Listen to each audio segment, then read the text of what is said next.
ആറന്മുളയിൽ പിന്നെയും വെള്ളം കൂടിക്കൊണ്ടിരിക്കുകയാണ്.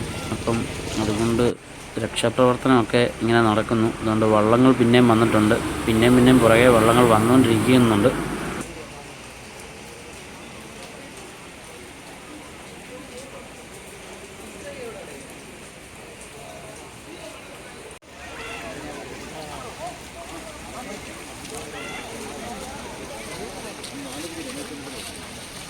വെള്ളം എടുത്തില്ല. അല്ല, നമ്മൾ വെള്ളത്തിൽ ഇറങ്ങിയില്ലല്ലോ.